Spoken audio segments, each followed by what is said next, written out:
there, this is Anne Marie, aka Bold Girl Will Travel. I encourage uh, women, especially Black women over 40, to solo travel for self care. And this is my Thursday Tea Time Live, where we are going to basically have a conversation about anything. So as people join, this will be an opportunity to ask me anything that you want to ask me about, anything you want to ask me about, and well, anything you want to ask me about solo travel. Um, I'm going to answer your questions today. I'm having my favorite rosé. You guys see me drink this a lot. It is called La Redonda Rosado Ruby Rosado. It's a ruby rosé. It's on the sweet side. It's from a vineyard called La Redonda in Mexico in the state of Querétaro, and it's one of my favorites, and I like to drink it a lot. So that's what I'm going to be drinking. Um, so let's see who's on today, whether we have folks on yet. As you join, please say hello so I know you're joining. But while I wait for people to join, I can tell you what I've been up to travel wise. So I had a trip planned for Sicily. I decided last year, hi Marcia, that I wanted to go back to Sicily for my birthday. I'm going to be 55 next month. Yes, 55.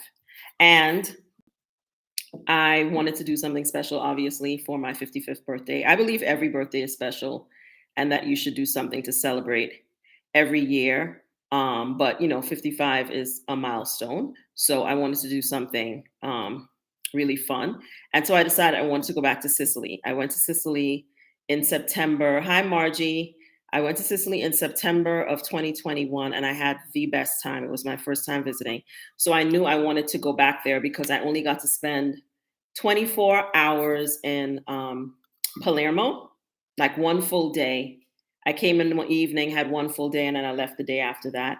And I really wanted to go back to Palermo. I really enjoyed Palermo very much. So I knew I wanted to go back to Sicily for my birthday.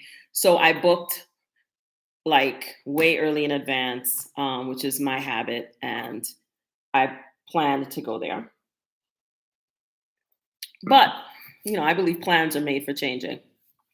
So earlier this week, hi Doris, I had an email come into my mailbox from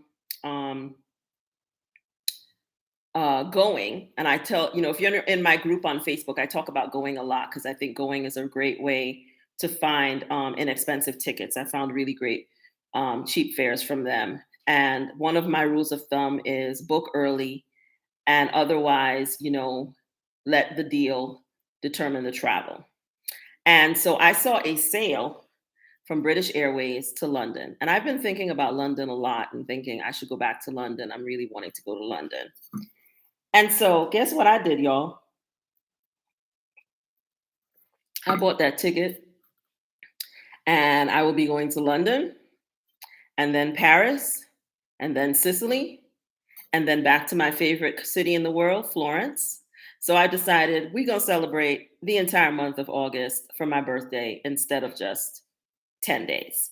So changed my plans, still going to Sicily, plot twist, but decided to take advantage of the sale that British Airways was having to London and cashed in some points. And I'm going to take the train for the first time from London to Paris. I was also thinking about doing the Paris to Rome train where you have to, do a couple transfers, but it's supposed to be very scenic. But I decided not to because it would have taken 13 hours and I didn't want to lose a whole day sitting on a train, no matter how scenic it was. So I'm going to fly from Paris to Rome, then catch my flight from Rome to Sicily, spend my birthday in Sicily as planned, and then fly back to the mainland and get on a train and spend some time in Florence with one of my dear friends who lives there. And I love Florence. Florence is always a good time to me. And then I'll head back home after that. I'm excited. So right now I am doing research on things to do if you only have one day in Paris, because it turns out I'm going to only have one full day in Paris. So if you have suggestions, please drop them in the comments. People have actually given me some good ones. I just booked a reservation at a restaurant someone recommended for dinner, and I want to go to dinner as soon as I arrive in Paris. I'm going to probably take a shower, change my clothes, and go to dinner like 8:30, 9 o'clock because, Parisians eat late, so why not? So if you have suggestions about dinner places, please let me know. I've kind of decided that I'm going to concentrate this visit to Paris. I've been to Paris before, on the area around the Louvre because this will be my first time going to the Louvre. Other time I went, I did not visit the Louvre. So I'm kind of concentrating on that area because I don't have time to explore other places with just a day and a half in Paris. So if you have suggestions about a perfect day in Paris that you've spent, please share them. Otherwise, ask me any question you have about solo travel. That's what we're going to be doing today. So if you have a question about how I make reservation, how I plan, things that I take with me, and so on, feel free to ask me. This is your chance because I really don't have a particular topic to talk about today. Cooper Hawk Red. I've never had that one. I'm not really a wet red wine person. I actually only really ever drink red wine when I'm in Italy. I don't know why that is.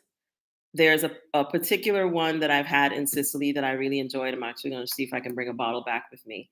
Um, but I'm not a big red wine drinker, but I like red wine, but I like Italian reds.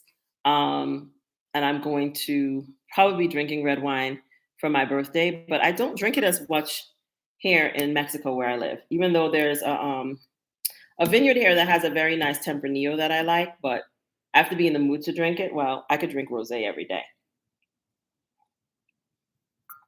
So who else is on? Marjorie, Doris, Marcia. And also I have questions about what you guys are planning. Is anybody planning travel this summer? We're already in July. So we're halfway like through the summer because for me, summer starts in May. So July, you're halfway through the summer. So does anybody have plans for this summer? Are you anybody traveling anywhere, either in your country or outside of the country, either domestically or internationally? What are your plans? I spent a lot of time today trying to figure out whether I could go to Vegas to see Usher, but I just couldn't make it work. The dates, because I'm traveling a lot this year, I couldn't make the dates work in terms of getting there. I was actually even playing around with the idea of using a ticket that I have that I need to use to France and seeing him in Paris. But all his individual tickets for most of the dates he's going to be in Paris are already sold out. Can you believe that? He's going to be in Paris September 24th to, I think, October 3rd or 4th or 5th. And couldn't find a single like individual ticket to buy on the dates that I would have been able to be there. So that's not going to work. And on all the other dates when he's going to be in Vegas, it's just not convenient for me to be there. So I'm hoping he goes back on tour in 2024 because I don't think I'm going to be able to squeeze Usher in this year. And I really, really wanted to see him in Vegas. I'm really disappointed that I couldn't make that work. But does anybody have any plans for the summer? Anyone? Anyone? Nobody?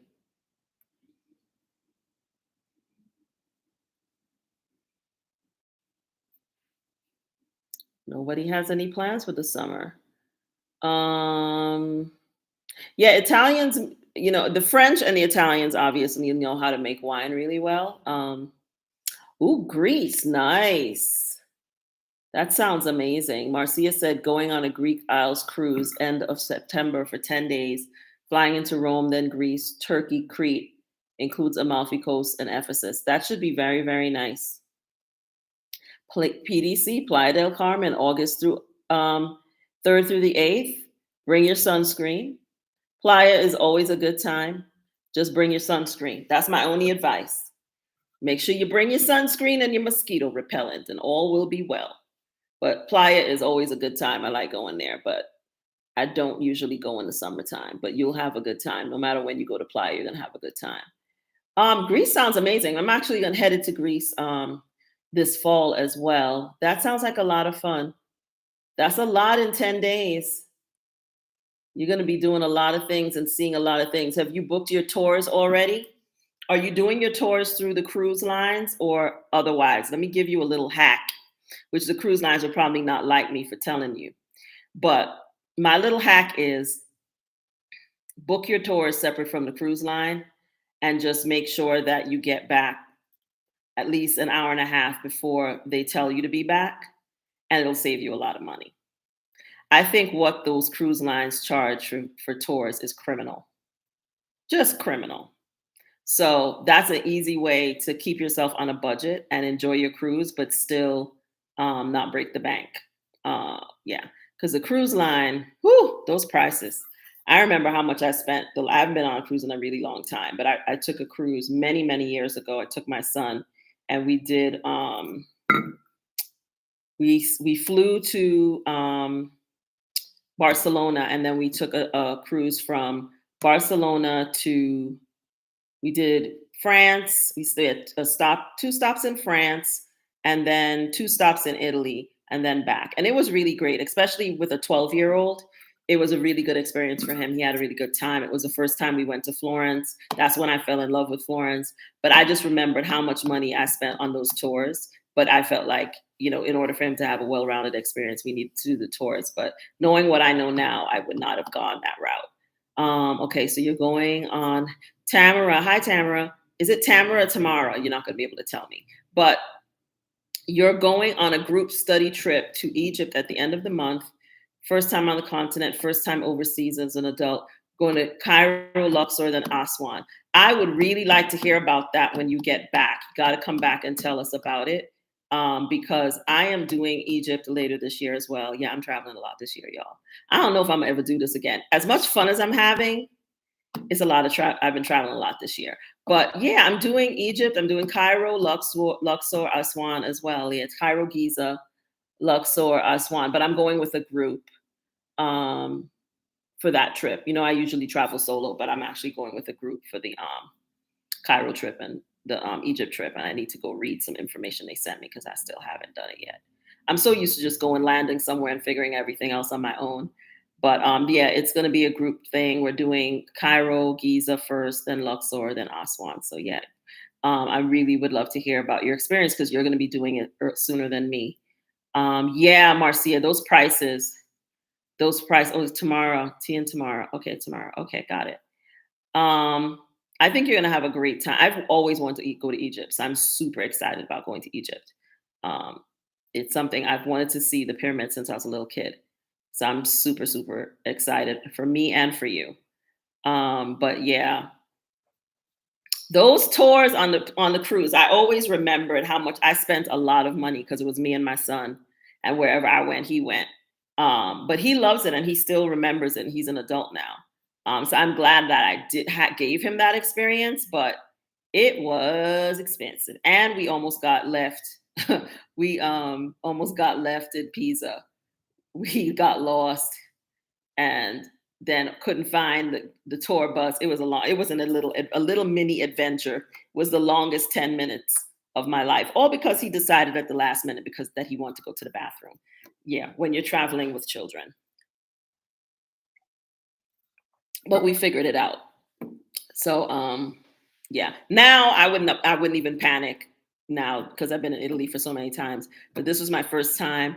Nobody spoke English, trying to figure out, you know, we went down the wrong street and then had to find our way back. And it was a little mini adventure in Pisa when we went to see the Leaning Tower. But yeah, that was a good time. Cruises are not my favorite thing, but I think if you go with groups of people, you can have a lot of fun on a cruise. Because I actually went with my son and my sister and a friend of hers, and we had a good time. We had a really good time, but I'm not sure I would want to do a cruise solo as a solo person. But I think it's a lot of fun if you're with a group. Um, so some of y'all are doing all the things this summer. Y'all are doing big things this summer. I think the stops on your cruise are really amazing. You're going to be hitting like multiple places. I'm going to Greece, but I'm doing, the Trinity. It's my first time, so I figured I should do Athens, Santorini, Mykonos, and people who've been there before, like, oh, why are you doing that? Well, because I've never been there before.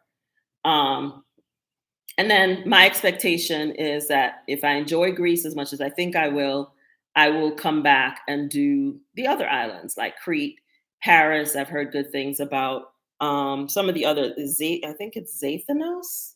I think is another one that I've read about. But I want to do, Santorini, do Mykonos, do Athens. Athens is the place I've always wanted to visit. When I was a kid, I used to read a lot of encyclopedias. Uh, sorry, it's the wine. I used to read a lot of encyclopedias, and the places that I always wanted to see were the pyramids in Egypt. I always wanted to see the Opera House in Sydney, and I always wanted to see the ruins in Athens, the Parthenon, always since I was a kid, and the Colosseum in Rome. And so now I have seen all of them except the pyramids and the Parthenon, and I'm going to check those off this year. So that's pretty exciting. I haven't been to all the new seven wonders of the world. I used to read about the ancient wonders of the world when I was a kid. I haven't been to those, but I've been to a couple of them. Some of them I know I'm never going to go to because there's certain countries I'm really not that interested in visiting. So the likelihood of me seeing the Great Wall of China is pretty low. The likelihood of me seeing the Taj Mahal is kind of low.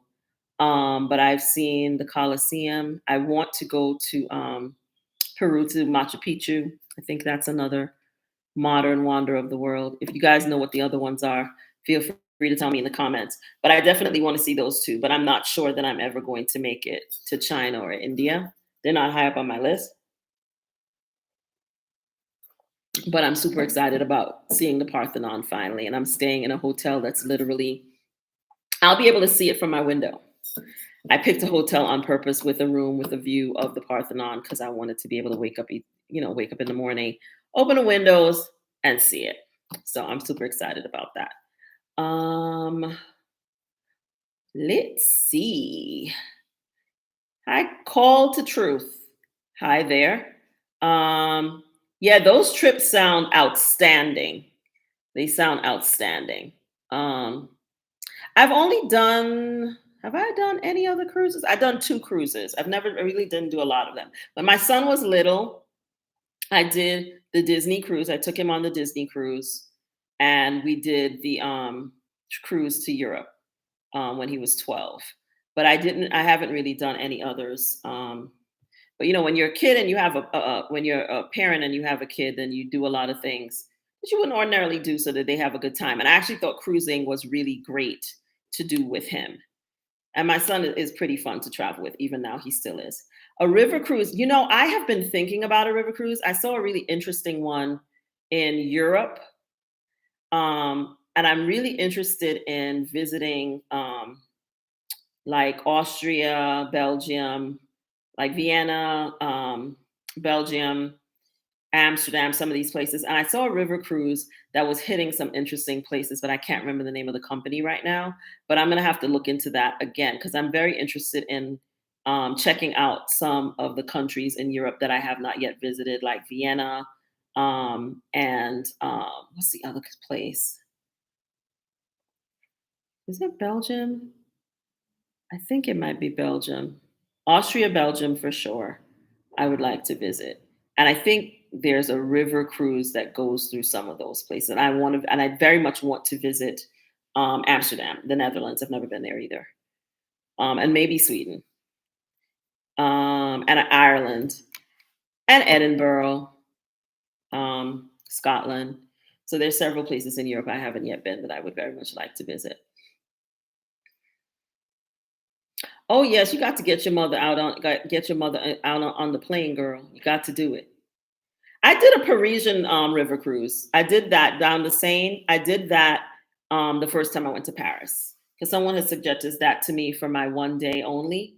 But I already did that, and it was nice. I did it with my sister and my cousin. We met up in Paris, and we had a ball together. And that was one of the things I kind of set up a lot of the activities that we did on that trip. And one of the things that we did was we did a cruise down the Seine, and we had dinner. When we had lunch, it was very, very nice. It was very nice. That's definitely something I would say if you're going to Paris for the first time, you should definitely do that. It's fun. And we did the Eiffel Tower and we did the Versailles, the tour of the Palace of Versailles. But we saw Notre Dame, but this time I actually want to go inside the church. The church was closed to visitors because that was around when they had remember there was a fire there, and they were doing repairs. But it's open now, so I would like to actually go inside of the church because we were only able to see the outside of the church when we were there. Yeah, if you're going to be in Paris, I do recommend that cruise. It was very, very nice. Um, and the Parisian cruise, there weren't any kids on it. Not on the one I did in Paris. It was all adults. Um, I love the kids, but not for Parisian cruise. So that was nice. I really called to truth asked me, do you enjoy watching travel blogger YouTube channels to get inspiration on where to go and what to do next? Not really. Not really. I have a list of places that I want to go, and I just kind of do my own research. I really don't watch a lot of YouTube bloggers because I always feel like a lot of the stuff feels very produced and curated to me. And so I don't really watch a lot of YouTube channels. Plus, I'm very busy during the day with my other business. I just don't have time to spend a lot of time watching YouTube videos. So no, not really. Like I've watched a couple people. Like my sister, on the other hand, loves YouTube. So when I visit my sister, she lives in Florida. We inevitably end up sitting in bed together watching YouTube. And so she's actually introduced me to she and I were watching some videos about Egypt. There was a blogger, and I can't remember her name, a young lady, Black American young lady from Philly. I think she's from Philly. But she's in her 20s, and that she had some interesting content around her visit to Egypt, which I thought was useful since I was planning to go to Egypt. But I do spend time on Pinterest looking at content, believe it or not, around travel. And I just spent time on Google. Like today, I spent a lot of time on Google reading up on uh, restaurants, great restaurants in the area where the Louvre is. Um, I was doing a lot of research about places to eat and things to do around the Louvre, and especially places to eat because y'all know I like my food. I like good food. So I don't want to go to any touristy spots, but I want to go to that. And then my best friend, who knows how much I love Louis Vuitton, told me she loves Paris, but she's not going to be able to make this trip.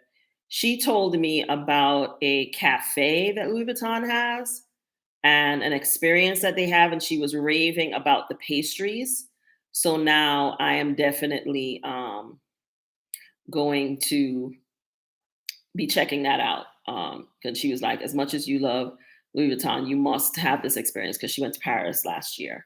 So I put that on my list. They haven't opened up reservations for August yet, but if I can get permission to go to the cafe, then I'm definitely going to do that. Slow travel, immersion, chill, right, mosey around.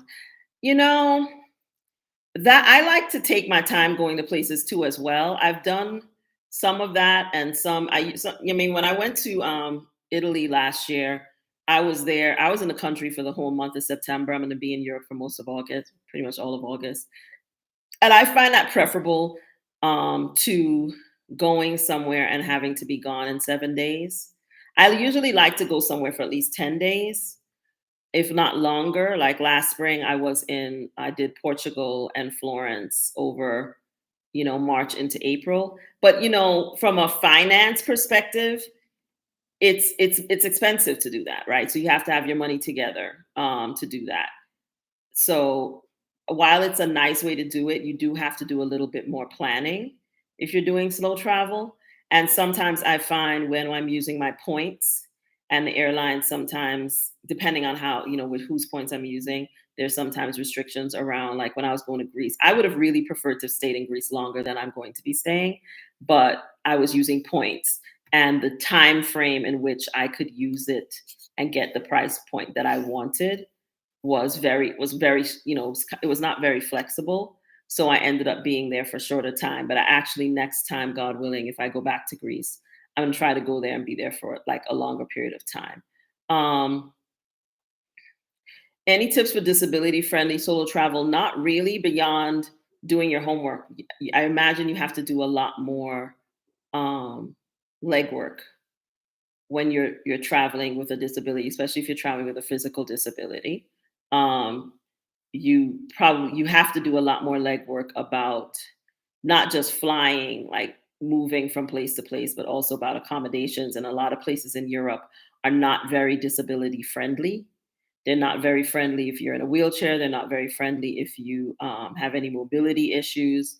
So I think more like you have to really do a lot of thinking about where you can go. It doesn't mean you shouldn't go places, but it definitely means that you have to think through a lot of things, like how you're going to get places and making sure that you understand what the lay of the land is, because sometimes hotels will say that they are disability friendly and they're not, especially in Europe, right? Like Italy and some of these places where everything is old, it can be very, very difficult.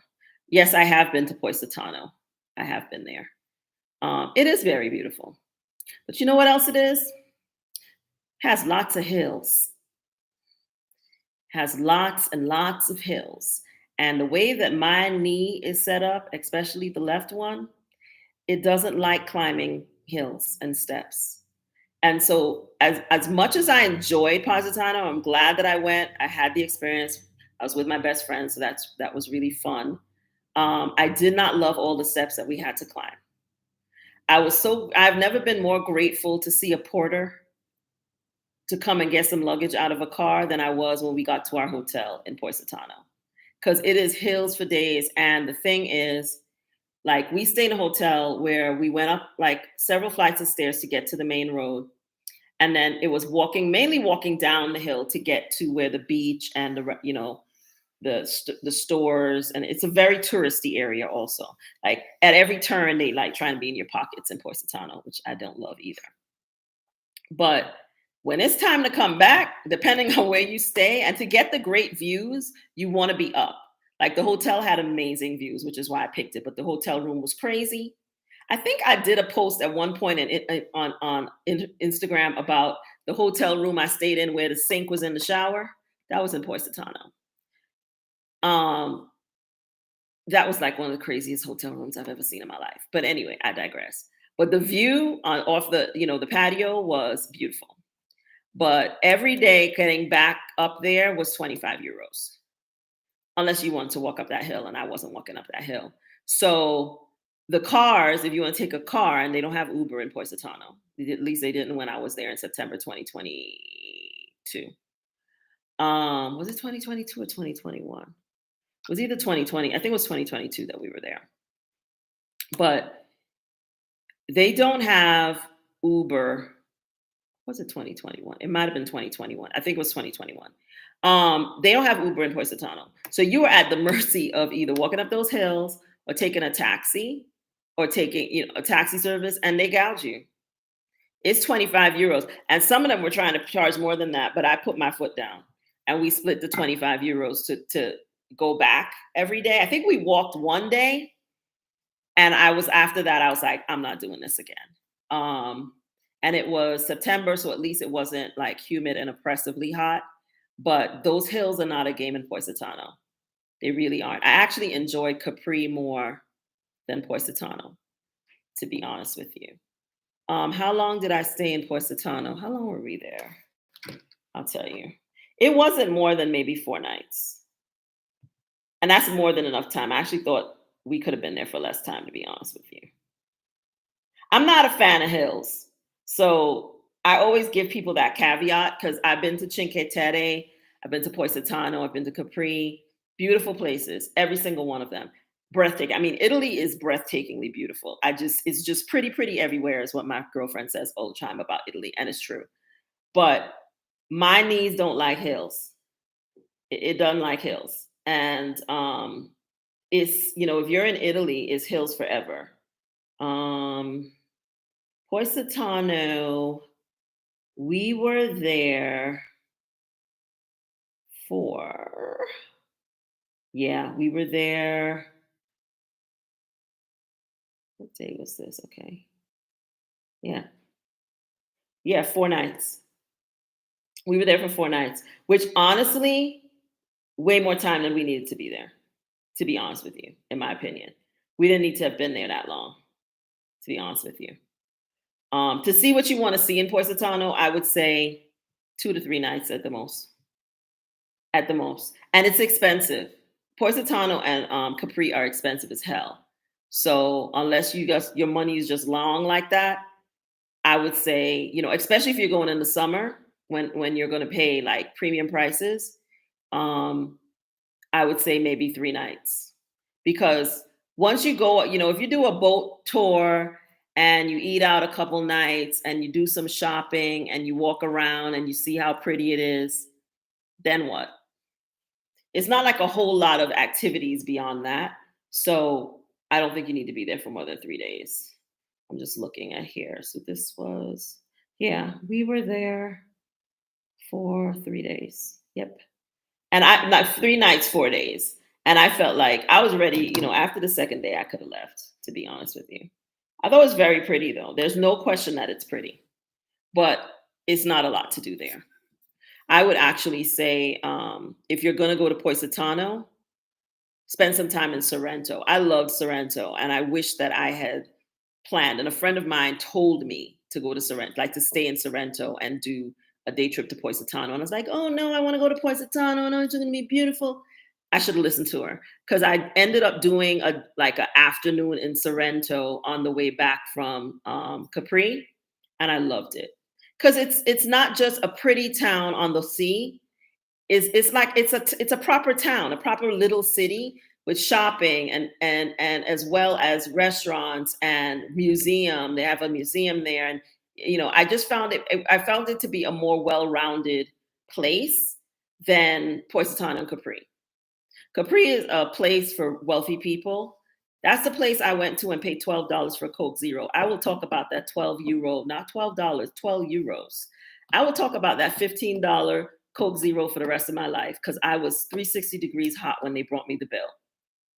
So Capri and Positano are tourist traps. They're beautiful tourist traps. I think they're tourist traps worth seeing because when I say it's beautiful, it's beautiful. You can't even really describe how I went out on the boat. Like I went out and did this boat tour in Capri. It's just beautiful. But I enjoy Capri more. And I would say if you go to Capri, spend some time in Anacapri, which is the other side of the island. It's less expensive. It's just as scenic. It's more local people there. I enjoyed being on that part of in that part more than being in Capri where all the luxury stores and 60 million ways to spend all your money. But Capri is very pretty. It's worth visiting. I actually thought it was nicer than Positano, but both of them are very pretty. But ooh, the hills. Ooh, girl, just the thought of it. It's pricey, especially if you go in the summer. I mean, just to get to Capri, you gotta take the ferry, right? Like you fly into Naples. We got a driver. He drove us from Naples into Positano because you can get to Positano by car. But to get to Capri, you got to take a boat. So you got to either take the boat from Sorrento, you got to take the boat from Positano, but you got to get there by boat, right?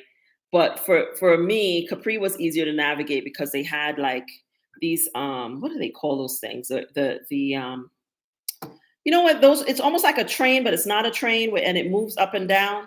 What are they? It's like on the tip of my tongue because they had them in Medellin as well. But they have the ability to move people so you don't have to climb up and down the hills. So I really appreciate it. And they have them in Portugal as well. They had them in Porto. So you can get into them. It's not a tram. It's like this long, the circular. It's at the tip of my tongue. Somebody help me. But you get in it and it goes up and down the hill like this, right? I like that. They had them in Capri. They had no such thing in Positano. Your butt was walking. And when I tell you the hills were steep, the hills were steep. So either you stay down on the sea, which is extremely expensive, or you stay up, which is less expensive, and you got to traverse up and down because Like the restaurants, like most of the restaurants, the shopping, the ocean, all of that is down, but a lot of the hotels are up, and the Airbnbs and all that stuff are up. And so you got to walk up that hill at the end of the day every day, or you got to pay somebody 25 euros to take you up there. And then and Positano is like a circle. So there's one way in and one way out. So when you, depending on where you get in the car, they have to drive around the hill, like around the mountain. For where our hotel room was, he had to go like every single day. We had to go right around the mountain for him to come around to where our hotel was. And that was the only way to do it. And that's why it was 25 euros. So there you go. In my travels asked, have you ever lived in Europe? No, I have not, but it is still a dream of mine. I have a dream to live in Italy. I would like to live in Italy for at least 6 months.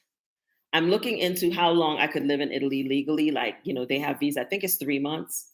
I'm looking into it, like seriously looking into the possibility of just going over there and staying some kind of way. I've dreamed of living in Italy, and I really believe in pursuing your dreams. Life is too short not to. So I have definitely thought about I could go live in Italy, then bop around the continent and so on. I would definitely like to do that at some point soon. Um, I really think about that a lot. But the place I think about living is Italy. Not necessarily in Florence, but Florence adjacent. So in the Tuscany region somewhere. France and Sweden. I've lived in Europe for many years. France and Sweden. I'm thinking of returning to France. Um, you know, One of the reasons I wanted to go back to Paris is when I went to Paris the last time, I was with other people. And when you're traveling with other people, sometimes you're doing things that you don't necessarily want to do, but you're doing it with people, because you're with other people and everybody has to kind of be flexible about what the other person wants to do. You have to do that when you're traveling with people. So I wanted to go to Paris and spend some time there without anybody, but I'm only going to end up having a day. So it'll be very interesting to go back by myself and really be there with myself and see whether I really like it or don't like it. Because I'll be honest, I didn't love Paris when I went several years ago. I liked it, but I didn't love it. And my best friend loves Paris, right? So I want to go back, and I probably want to go back again besides the one day because I want to spend more time there just to get a better feel for how I feel, what it really feels like and things to do so I have a better perspective of Paris. Because there are people who really love it and people who don't really love it. And right now I'm one of the people who I really didn't love Paris. I loved, what I really liked? I loved Nice. When I went with my son, we went to Nice, we went to Ez, and we did a tour. We went to Monaco, which this isn't part of France, but it's France adjacent. I loved that part of France, the south of France. I thought it was breathtaking. It was beautiful. The people were lovely. Didn't really feel that way about the Parisians. But again, I'm gonna go back and we're gonna see. We're gonna see when I go back.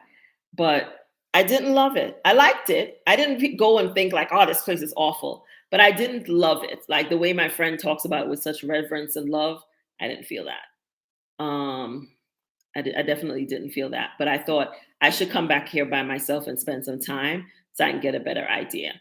Bubblegum asked, have you tried any Middle Eastern countries? I have been to, um, no, I haven't been to the Middle East because Turkey really isn't the Middle East. Tunisia isn't really the Middle East. That's North Africa. No, I can't say I've really spent time in the Middle East, and I can't say I've honestly really had any desire to do so. Now, I was forced to spend the night in Qatar this year. I will say it's one of the cleanest places I've ever seen in my life, but I can't really say anything besides that because I literally went from the airport to my hotel, from my hotel back to the airport, and flew out of there the next morning. So no, I haven't. You know, I I have thought about Dubai. I have thought about it, but I just am not like it's not at the top of places that I would go. If an opportunity came and it was really inexpensive, I might go to Dubai, but I don't feel like a pull to go to Dubai. I've been to oh, Auntie Lou asked me, have I come across any passport bros? Apparently, you were not here for my whole live last weekend when I was talking about Colombia. There was a trough of them in Colombia, my dear sister. There was a trough of them in Colombia. When you think of great food, what place comes to mind from your travels? Oh, that's easy call to truth. Trinidad and Tobago. To me, hands down, Trinidad and Tobago has the best food in the world. I don't care what nobody says. Argue with your mama. After that, after Trinidad and Tobago, Mexico. I live in Mexico. I think Mexico has amazing food. After Mexico, I would say my top places that I've been and I ate, and I think the food is outstanding. Trinidad and Tobago, Mexico, Italy, and Senegal. Oh my God, Senegal. Woo! That's some good eating. But it depends on what your palate is like, right? I like my food to be seasoned and flavorful, right? I'm not one of these people that believed meat is seasoned with salt and pepper. So everybody's different. But if you like your food to be flavorful and well seasoned, then you will love Trinidadian food. I think Trinidadian food is some of the best food in the world, as I said before. So those are like my top ones of places I've been where I thought the food was really, really great. It was Trinidad and Tobago, emphasis on Trinidad. I love Tobago too. That's where my parents are from. But Trinidad, I'm talking about Trinidad in terms of where I think the really great food is Trinidad. Mexico for sure, and Italy, Thailand. Let me not leave out Thailand. Thailand, I would say the top would be Trinidad, Mexico, Thailand, Senegal, and then Italy. Those are the top five. I ate so good in Thailand, and it was like everywhere you went, I don't really eat street food, as I've told you all on my many lives. I don't. This is why I have not really been sick or had any stomach issues in Mexico or anywhere else, is that I don't mess with street. Yes, girl, I will. I don't mess with street food. Marcia just said Qatar Airport is amazing. I will say that I agree with you. That airport is amazing. I'm actually actively trying to like have a long layover on my way back from Zanzibar. You know, I'm doing a group meetup in Zanzibar in January, and I'm already plotting how I could have a long layover in the Qatar airport so that I could spend some time in it. That is an amazing airport. It really is. Like the other airport that I want to spend time in is the Singapore airport. Everybody talks about Singapore airport, and I'm like, I gotta figure out a reason to be in Singapore just so I could be in their airport because it's expensive, just like Qatar. But the airport, I've read about like a whole thing. I was reading about things that you could do. You could go to Singapore and just be in the airport and don't even go in the country and have a great time. So I'm actually trying to figure out like next time I have to be in Asia, whether I'm going to Malaysia or Vietnam or one of those places, I'm gonna make sure I go through Singapore because I want to be in the airport. In a few years' time, Auntie Lou, in a few years' time, I see the American Black woman demographic shift to a point where America feels the loss. What are your thoughts? Child, I don't live in America, so that should tell you what I think about it. I think any Black woman that has the wherewithal to get out of America should do so. In my, in my day job, I have a small HR consulting business called the Anti-HR Lady. Some of you may follow me over there, some of you may not. And I help Black women leave discriminatory, toxic, hostile workplaces with a check. And the things that Black women are enduring in workplaces in the United States of America is just atrocious, right? And so, as far as I am concerned, any Black woman, American woman with the ability to get out of America should do so. That's my answer. Because I don't see it changing. I only see it getting worse in the short term. In the next 5 to 10 years, I don't see it getting better. Because declare people are getting very emboldened with their stuff. So I don't see it getting better. I don't. Yes, you have your coin together to be in Qatar. That was very clear to me when I went through there for the brief period that yeah, you have to have your coins together. But I mean, it was the cleanest. It was very pretty. I got there really late at night. The guy rolled up with a BMW to pick me up from the airport. And listen, I didn't ask for BMW. That's what they came with. And drove me to my hotel. and it was quite scenic and very, it feels, and I've heard this about Dubai as well, it feels very curated. It feels very like somebody built that and put it there. It doesn't feel natural in any way, like the way it looks, but it was very, very clean and very pretty.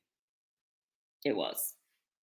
Um, but I'll be honest with you. Anywhere where I could get licked up for kissing, locked up for kissing a man in public, is a place that I am concerned about spending a lot of time in. Not that I go around kissing men in public, but just the idea of that makes me nervous, and so that's why I have feel a type of way about the Middle East, about spending a lot of time there.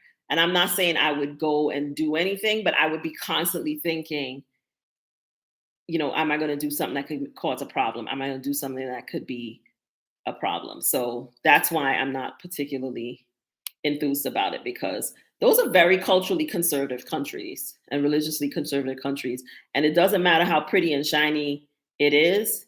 When you go to those places, you have to understand that they're very conservative. Like Egypt, I had to go out and buy a whole wardrobe for Egypt. I'm gonna be doing a little video at some point about my haul. But I literally had to go out and buy some clothes, y'all, because I had to make sure I don't go down there and be out, not be dressed the way I'm supposed to be. Because it is a very conservative place. Like every person I spoke to about my trip to Egypt was like talking about what you should and should not wear there. So I had this one dress, I put it on and I looked at myself and I swear I felt like I was about to go to, theology seminary or something. I swear the dress is like up to here. There's like no cleavage at all, and the sleeves are long. But I'm taking it with me because you know you have to be respectful. You go in people's countries. You don't want to draw a lot of attention. I draw a lot of attention anyway because I'm a black woman who's bald. So I don't want to be down there and not be dressed appropriately. But wearing dresses that sweep the floor is not usually something that I do. So I bought this one dress. It's absolutely beautiful. It's green. It's a kaftan. But even though it's pretty, I just was kind of like, oh my gosh, but I bought it for Egypt because I don't have anything like that, and I don't want to go there in leggings or any of those kinds of things. And like, if you've been paying attention, I posted about this in my group. Bali is cracking down. Bali is also a culturally conservative country, and they're cracking down a lot and instituting a lot of rules around what their expectations of tourists are. I'm really glad I went to Bali before they did all of this, but they're doing a lot because it's their country and they have a right to expect people to respect their customs, whether you agree with their customs or not. Those are their customs.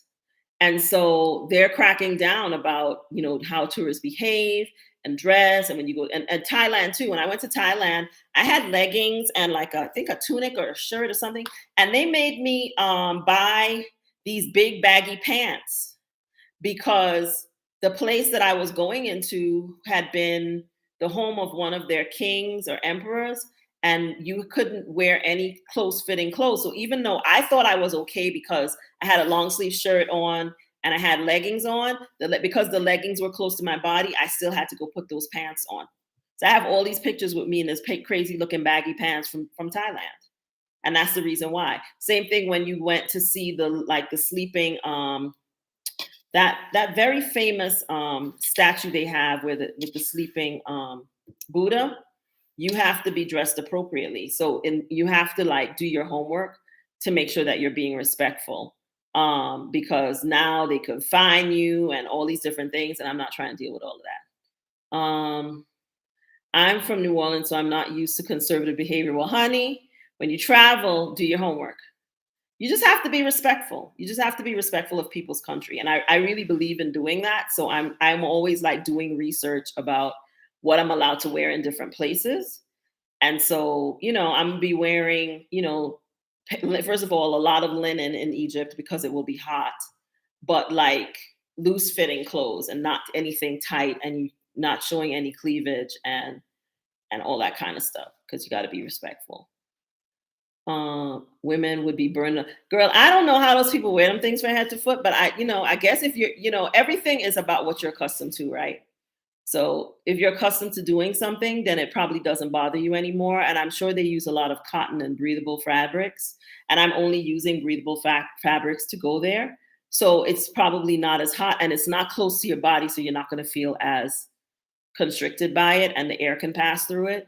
But it's just, I'm not culturally used to wearing caftans and, long skirts and all of that kind of stuff. But I got me a hat, a foldable straw hat with UV because the sun is very strong there. I got an umbrella, and I got clothes that were appropriate for me to do Egypt. And I'll do a video about everything I put together for Egypt because I'm sure it'll be helpful for people who are thinking about going there.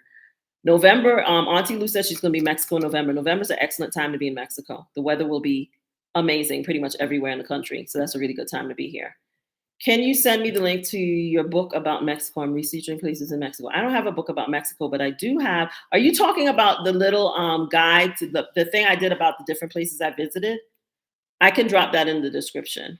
It's on my website, though. If you go to baldgirlwilltravel.com and you scroll down, it's on my website. It's called A Tale of 5 Cities, I think. And it just summarizes the different places I visited when I was deciding to move to Mexico and I was trying to figure out where I was going to live. Oh, yeah. The Clare people on Bali have been cutting up and now they have passed all these rules because the Clare people were just down there cutting up, just being drunk and out of order and taking pictures nude in sacred forests and just doing stuff that you just shouldn't be doing. And so now Bali was like, we like your money, but we don't like it that much. And you're not going to come here and disrespect our country. And they've made all these rules about, what you're allowed to wear, where you're allowed to go, all these different things. Now they've cracked down on like Airbnbs and you have everything. It's going to cost people more now to be in Bali because now they're like set up rules about you have to only stay at places that have been registered with the government. Your tour guide has to be registered with the government. You can't ride scooters around the country, just a lot of things. And it's all because people go down there and can't be respectful. Because some of the stuff I was reading, I just was like, why would you do that? Like, why? Why would you go down there and act like that? But, when people think the rules don't apply to them and then they fuck around and find out, right? And then they won't talk about their rights.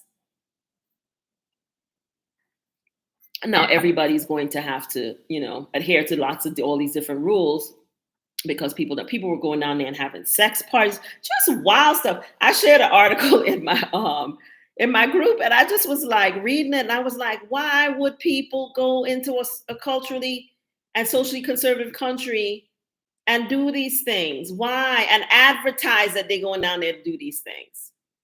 Right? So that's what happened with that. So yeah, if you're planning a trip to Bali, I highly recommend that you Google new tourist rules in Bali and just make sure you understand what some of the new rules that they've put in place so that you're following them, especially if you're thinking about doing an Airbnb or something like that. Make sure you do that. They deported a lot of people, Margie. I don't know if they put people in jail, but they definitely deported people. They would deport people left and right, and rightly so. Because my thing is, even if you don't think the rules are reasonable, then don't go to the country. Because they have a right to have whatever rules they think they should have. And the problem with Americans is, we believe ourselves to be free, but as Black people, that's not really true, right? And people think that they can just go places and do places. Like I explained, I told a little story last week in my live about Colombia, where I was talking about the young man, Black guy, who was up in the line cussing and carrying on because he was mad because the line was so long for immigration because it was packed with people. There were a gazillion people in the hall and multiple planes had arrived at the same time. And we had to stand in line to get through the immigration process. And he was back there dropping F-bombs and acting a fool. And my thing is, whether you speak English or not, everybody knows what that word means. You drop an F-bomb, everybody knows you saying something that's not nice. Honey, they pulled him off the line. They had him stand to the side. They got his luggage and they put him back on the plane and sent him back from whence he came. and nobody laid a hand on him, nobody raised their voices. They just politely removed him out of their country. And you could talk about your rights and your freedom of speech and your whatever, but you don't get to go in other people's country and cut up like that. And they sent him home. That's it, and that's all. And I just was standing there, and people were like, oh, what could this one guy was like, what could have been done? I said, what could have been done is he could have shut the fuck up. That's what he could have done. And that's exactly what I said. He could have stood there and been quiet and waited like everybody else. But he would not. Auntie Lou, if you want to talk to me about a HR thing, please visit my website. This is not a ask me anything about HR stuff. Because if we start talking about that, we could go on about it forever. My website is the anti-HR-hrlady.com. And you can check out my videos on YouTube as well. But yeah, he was up in there carrying on and cussing and being loud. And they ushered him right out of that country. They ushered him right out. They got his luggage and they ushered him right out. And rightly so. Is there a country other than the Caribbean that you really felt welcome? Mexico. I live in it. Sasha is going to ask that question. Is there a country other than the Caribbean that you really felt welcome? I feel very welcome in Mexico. That's why I live here. I think Mexican people are some of the nicest people I've ever lived with. I'm going to tell you the truth. I love Trinidad and Tobago. I love visiting there. My family is from there, but there's a reason that I chose not to move there, right? I love my people, but that doesn't necessarily mean that I want to live amongst them, okay? I feel like here, people ain't in my business, and they're just very nice, very kind people here. I just love living here. So I would say Mexico. I felt really, really welcome here. Let's see. We try to spread our nonsense wrong. Yeah, Americans, unfortunately, Americans have been taught, and I mean all of us as Americans have really been socially programmed to believe that America is the best country in the world and that we have some kind of exceptional, they call it American exceptionalism. And it's not true. It's not true. And do I think America is the worst country in the world? No, but I definitely don't think it's the best because I don't think there is a best country in the world. They're just different places, right? And the problem is that America has, convinced its citizens that everywhere else is, terrible and that they're superior, and you're not superior to anybody. And so you see Americans go into other countries and they just behave in ways that are very problematic. And mostly it's the clear people, but sometimes it's us too. And part of the reason why I share some of this information is because I want us to not be like that when we go to places. I want us to behave better, right? And you do that by just educating yourself and being respectful. But I find that we are less likely to cut up than they are. Because, they believe that the rules don't apply to them, right? So they think they can just go anywhere and do whatever. And that's not the way it works. But sometimes we act like that too, such as the young man in the airport in Colombia who had to find himself on a plane going back home because he didn't know how to act, right? So you gotta, be respectful. When all else fails, be quiet and mind your business. That's what I always say. Just be quiet and mind your business. And usually you'll be fine. Learn to say please, thank you, you're welcome in every language where you visit. You don't have to learn the language, but just learn basic things and be respectful to people. Learn to say good morning, good afternoon, good night.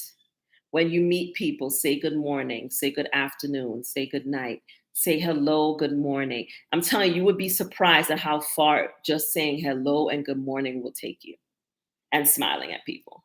They don't expect you to know their languages, but just be polite, and learn how to say, I don't speak the language very well, but I'm going to do my best. I download that in every phrase, everywhere I go. And that's what I lead with. I tell people all the time, mi español es muy malo, which is my Spanish is very bad, right? And they'll laugh, right? And they're like, oh, no, it's good because you can say that. No, it's not, right? But you try and you say good morning, you say good afternoon, you say good evening. You speak to people on the street when you see them. And as Black people, we've been taught to do that. But just, lead with good manners, I always say. France, particularly in the French don't like it when you walk up to them and speak to them in English. So I always download, good morning, good afternoon, good evening, please, thank you, where is, can you help me? Right? And just, that's what you lead with. And if they speak English, they will speak English to you. Right? But people appreciate it when you show that you have a little bit of respect. That's what I have found. No matter where I go, I have found that if you just do that, they will, relate to you differently because you show that you have a little bit of respect. And, don't be going into the church with t-shirts and shorts and flip-flops on. I almost never go inside of churches when I'm touring. I might stand outside the door and look in, but if I don't feel like I'm dressed appropriately, I don't go inside. And that to me is just a respect thing. Because I wouldn't go into my church with t-shirts, shorts, and flip-flops on. So I won't go into another country with t-shirts, shorts, and flip-flops on, because to me it's just disrespectful. So even when I was in Colombia and the guy was like, "Oh, you can go in, you can go in," and I told him, "Well, I have shorts on and sandals. I don't think that's appropriate to go to church in a church in, so I'm not going to go inside, but I'll just stand right here and look." And he was like, "That's really nice that you thought of that." And I was like, "I just don't think it's respectful to go in a church with my legs out." I'm not saying it's wrong. Just for me, how I was raised, my late mother would smack me if I went in church like that. So I'm not going to go into anybody's church, mosque, anything like that. Right. So, walk with a scarf. If you know you're going to be doing a church, think about maybe wear a long skirt with a t-shirt and a little shirt over it. Like I have these tie-up shirts that I found on Amazon that are amazing. T-shirt, shirt. You could take them off, take them on, but just, be respectful. I just think we just need to be a little bit more respectful as Americans. Um, and this idea that people need to speak to you in English is very problematic. Like they don't need to speak to you in any language other than the language of their country. And if they do speak to you in English, they're doing you a favor and you don't have any right to expect them to speak to you in English. That to me is like one of the biggest problems with Americans is that we go places and we feel like everyone is supposed to speak to us in English and there really is no obligation for them to do that. It's a courtesy and a lot like you'll go into airports all over the world and I'm always astounded that they'll speak the local language and they'll speak in English. And that's great, but that's not going to happen everywhere. Like for example, in Colombia, when I was going from Cartagena to Medellin on Avianca, they were speaking Spanish, okay? And the flight attendant, I was sitting on the exit row because extra leg room. And the flight attendant was basically like, if you hear us say evacuación, that means there's a problem. We got to get everybody off the plane and you're going to have to help us. Okay. And I was like looking at her like, for real? I will pay attention and listen out for that. But everything was in Spanish, right? So you're at a disadvantage if you don't speak Spanish versus in Mexico, they will always, for the most part, say everything in Spanish and then say it in English, but not in Colombia. And I didn't get an attitude because they didn't say it in English. There's no reason why they should have to. Colombia is a Spanish speaking country, right? And so some places they may do that, like in Turkey, they'll announce in their local language, and then they will always also announce things in English. But while it's a courtesy, you don't have a right to expect the signs to be like I heard one time somebody complained to me because the signs, where was it? In Saudi Arabia somewhere, wasn't in English. And I was like, but they don't speak English. So why did you think the signs should be in English? So there's this just expectation of Americans, especially, but also the Brits as well, that everybody's supposed to speak English, but English is not no universal international language. People don't have to speak to you in English. So it's your job to like acquire some knowledge of the language that you're going into, just basic phrases. Obviously, you can't learn the language just to go on a vacation, but Google Translate is free. Download it on your phone. Put the language that you're going to need, like download it onto your phone so that even if you don't have internet, you'll have access to that language while you're there. When you leave, just take it off. But that's what I do just because I want to be able to communicate. So I've already been like thinking about what phrases in French I need to put on my phone because I haven't been to France in a while. And even though my aunt speaks French and my cousin speaks French, I don't. So I'll only know a little bit of French, but I don't know very much. So I'm going to have to use Google Translate a lot when I'm in Paris. Anything else? Anybody got any more questions? before we end our little chat today. This was actually fun. I wasn't sure how it was going to go since we didn't have a subject, but it turned out to be really good. Um, I want to make sure I didn't miss any questions. I'm just scrolling back up. Girl, them passport bros, listen, honey, they were knee deep in Colombia. In my travels, said South. People are very chill in the South. I don't know Nice, but I know Toulouse, Carcassonne, Albi, and Provence.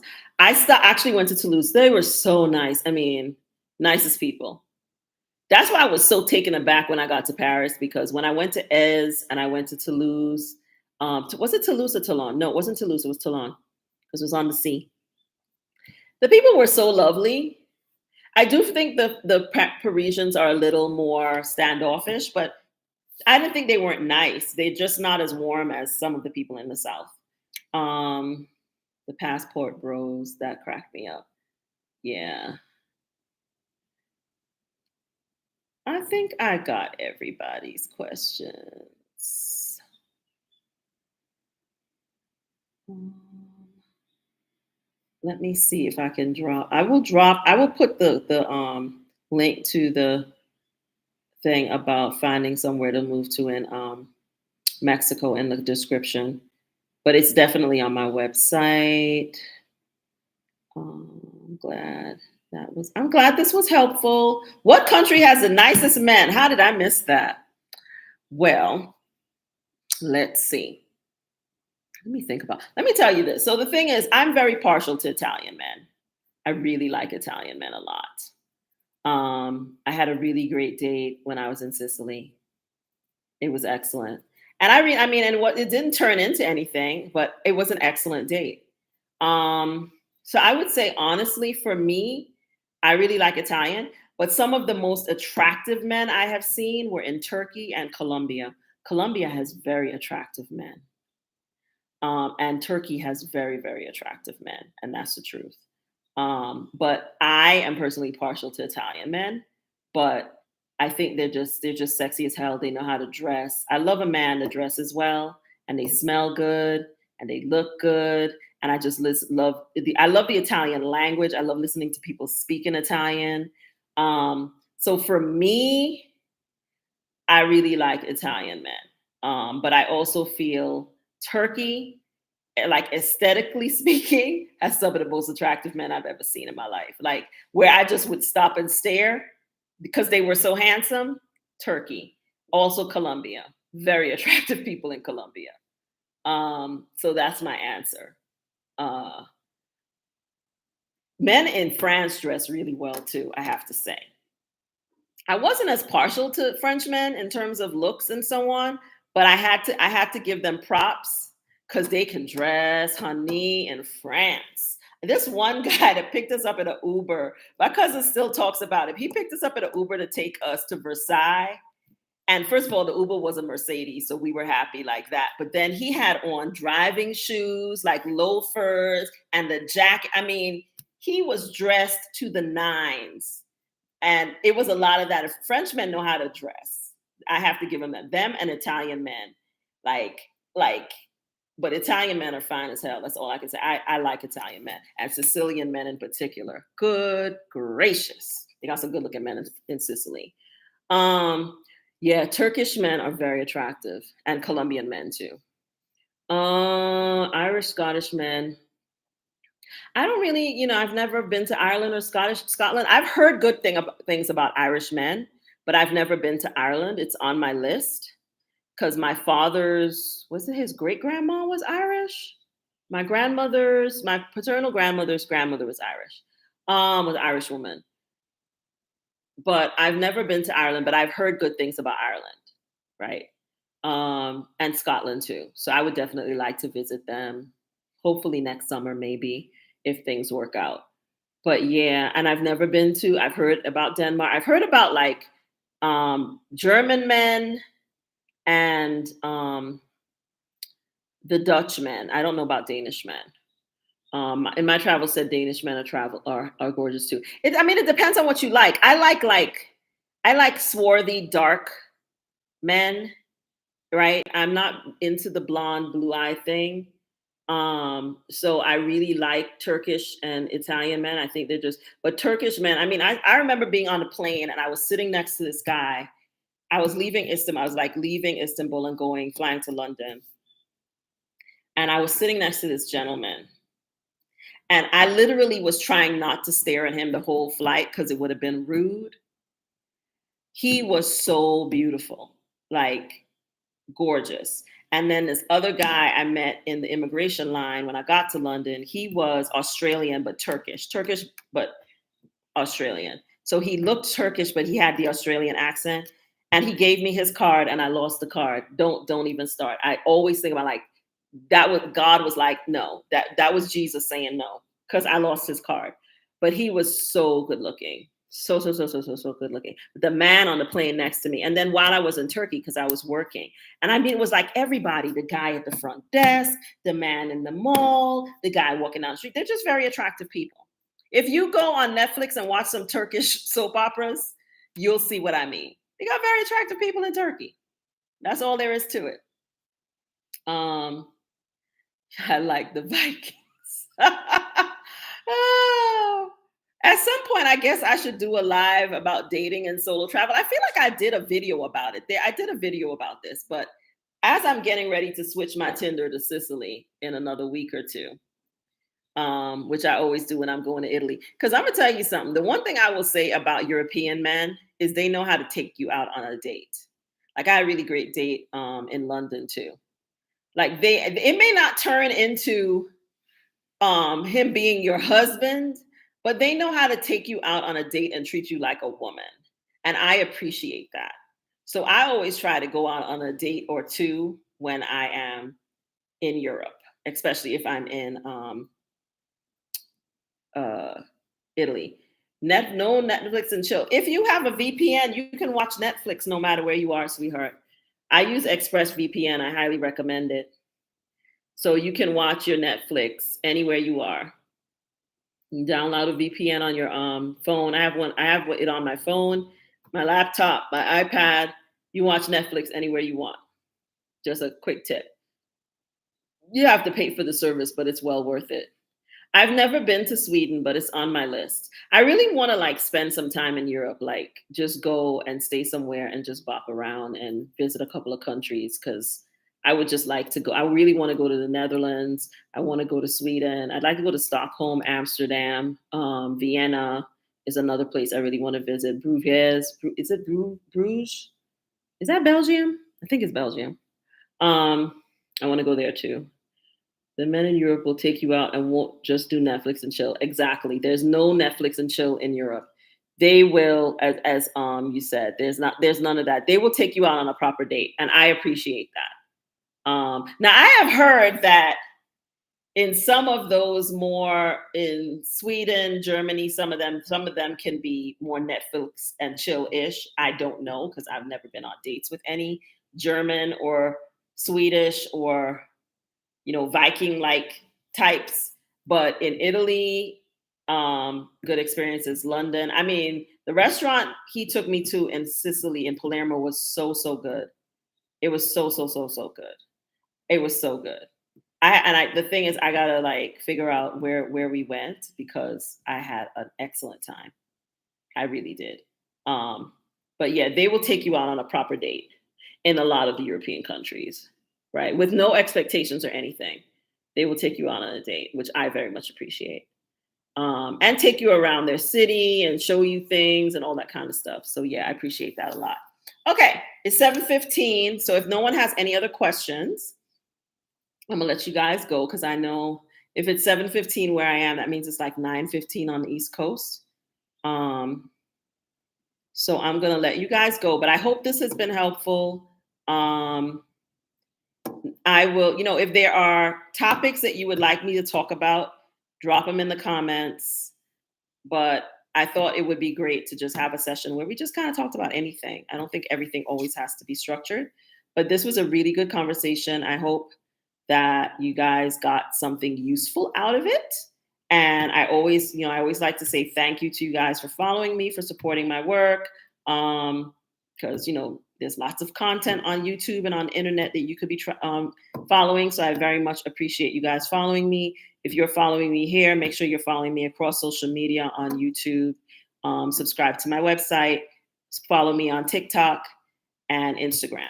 Thank you guys. I will see you in the next tea time. I will be on next week, and then I'm traveling after that. So I start traveling again. So I may or may not be doing these while I'm traveling. I might do one while I'm in Europe, but I'll let you guys know once I get over there. And yes, dating abroad is a good topic, but I got to kind of talk about like what aspect of it I want to talk about. But yeah, I will definitely do a live about dating abroad and my experiences with that as a woman of a certain age, right? You guys have a good night, and I'll see you guys at the next tea time. Thanks for being here. Good night.